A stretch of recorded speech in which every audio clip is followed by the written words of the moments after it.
નમસ્કાર વિદ્યાર્થી મિત્રો, સીઈટીનું એ કેટેગરીનું પેપર છે જેની અંદર ગુજરાતી વિભાગમાં આગળના પ્રશ્નો જોઈએ.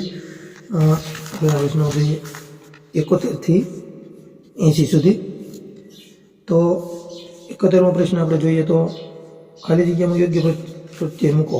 ચકલી ખાલી જગ્યા પણ એનો તોફાની સ્વભાવ નથી ગમતો, તો જવાબ આવશે ને. ત્યારબાદ છે સમાનાર્થી શબ્દોની ખોટી જોડ કઈ છે? તો એની અંદર મિત્રો જુઓ તો ખોટી જોડ છે ઉછાળ અને મંગ, બાકીની બધી સાચી જોડ છે. તો અત્યારે સાચી જોડણી કઈ છે? તો સાચી જોડણી છે એપાર્ટમેન્ટ, સી. બાકીના બીજા શબ્દોમાં સાચી જોડણી નથી.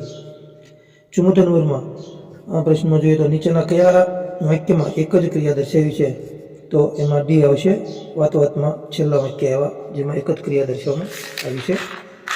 ત્યારબાદ 75 નંબરના પ્રશ્નમાં જોઈએ તો થાપ આપવી રૂઢિપ્રયોગનો અર્થ શું થાય? તો ખરેખર એનો જવાબ આવશે છેતરાવું, છેતરવું.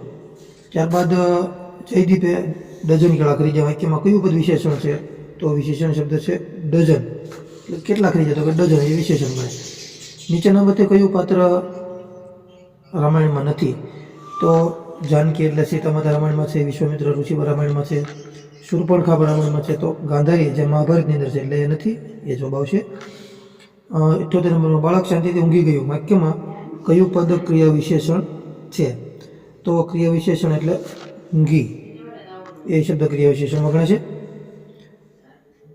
79 નંબરમાં મેં નવું કેલેન્ડર લીધું, ખાલી જગ્યા ખીલી પર ટીંગાડ્યું. તો ખાલી જગ્યામાં અને શબ્દ આવશે, કારણ કે અને ખીલી પર ટીંગાડ્યું એ સંયોજક બની જાય છે. 80 નંબરમાં વિરામચિહ્નનો સાચો ઉપયોગ ના થયો હોય એવું વાક્ય કયું છે?